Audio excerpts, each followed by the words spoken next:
Man, that looks like some scary ass Terminator 2 Judgment Day ish. I saw that. I was like, what the hell is going on? I was like, oh, it's the news. Let's check this out. Microsoft AI CEO Mustafa Suleyman is predicting most white-collar tasks could be automated within 12 to 18 months. He says that the shift is already visible in software engineering, as AI has already transformed the work by driving the next generation of robotics across industry and across defense. Humanoid robots emerging as the future of warfare, the U.S. accelerating AI integration. See, here's my issue. You know, new technology always does kind of get rid of certain jobs while new jobs are created. And I'm not versed enough in AI to know whether AI will create new jobs or more jobs than it gets rid of, but 18 months. Now I hear stuff like this from movers and shakers in the industry. Over the years I've heard stuff like that, and then it doesn't happen, and but that's wild, because there's a whole lot of white collar jobs out there. Into combat operations. San Francisco-based Foundation Future Industries is developing humanoid robots built specifically for Look at that look on his face right there. That looked like a dude ready to take over somewhere. military use. The company is also scaling commercial deployment across the country. In manufacturing, including in the auto sector. Joining me now is Foundation Future Industries CEO, Sankaet Pathak. Sankaet, great to have you this morning. Thank you so much for being here. First, let me get your reaction to what you heard from the Microsoft AI CEO, that all those jobs are turning to automation. You also have the CEO of Anthropic, Dario, who also made a similar comment. He said, and he's probably like the most safety-focused CEO in the AI industry. He says AI will eliminate 50% of entry-level white-collar jobs within 1 to 5 years. Your reaction? Well, it's great to be with you, Maria. And I actually agree with him. It seems like increasingly more and more any kind Did not expect that to be his voice. of work that humans do today that is repetitive, anything that does not require high amounts of intellectual skill set, or even things that require high amounts of intellectual skill set but can be learned with a lot of data, all of those jobs are potentially going away, and all of them would be automated with humanoids or other forms of robots. Well, this is a big statement. What are we supposed to do about that? How can people arm themselves with the right information to actually survive and potentially thrive in this new era? I mean, this is, Maria, I think this is as close to the singularity as we can be. Like, I personally struggle with this question a whole lot as well. I don't think there's a way to stop all of the AI development unless everybody decides to stop at the same time. China would not decide to stop. The US, for that reason, would not decide to stop. So this is an inevitable shift in how our economy is going to work and how humanity is going to work. And it's quite a hard question. Like, I do not know what the purpose or the day-to-day of human street looks like. I am, however, optimistic. I think what's going to happen is, historically, we haven't really gotten rid of slavery. We've just changed that to a financial incentive. So now people are forced to work jobs that they don't like doing and do that for very minimal wage and cannot buy a house, barely can afford healthcare, barely can afford education. AI has the potential of changing all of that. It has the potential of being able to give everybody good housing, everybody good healthcare, everybody good education. And for the first time in the history of humanity, people can actually do things they enjoy doing.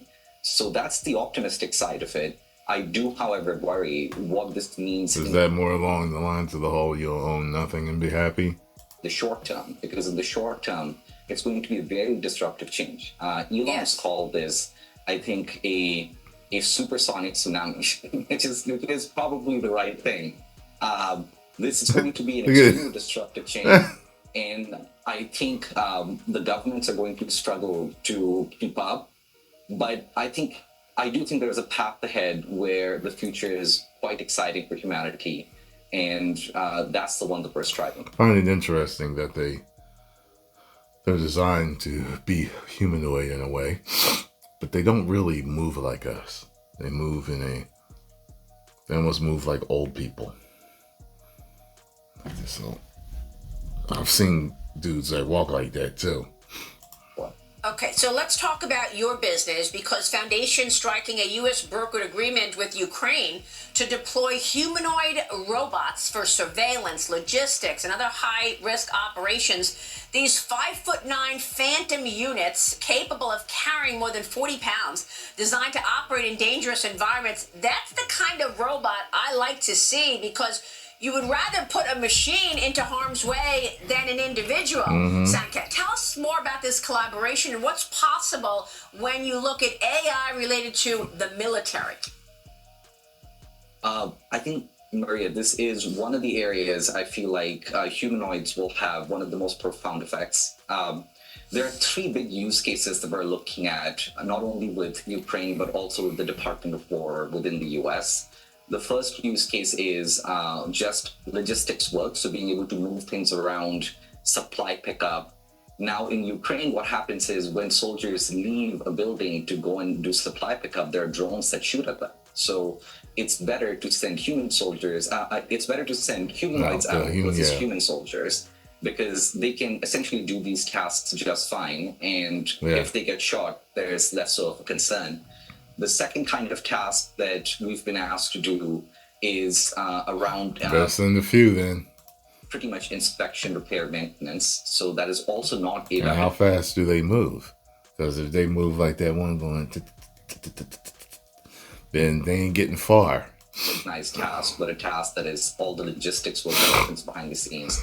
And the third one is that actually impacts soldiers in a big way is reconnaissance, being able to go into buildings and reach doors and actually surveil that building, make sure it's safe for soldiers to be in. And that's going to be increasingly the future of warfare, which is more and more robots. What people don't realize is we already have, compared to the Iraq War and now, we have significantly more amount of robots on the battlefield. I believe that. Most of them are airborne. Some of them are landborne, but majority of them are airborne. And humanoids give you the ability to be able to become a little bit more precise about tactical things. For instance, if a target's in a building, instead of bombing the building, you can actually go through the building, navigate it, and get to the target, which today human soldiers do. And we are more and more hopeful that humanoids and robots are going to do that.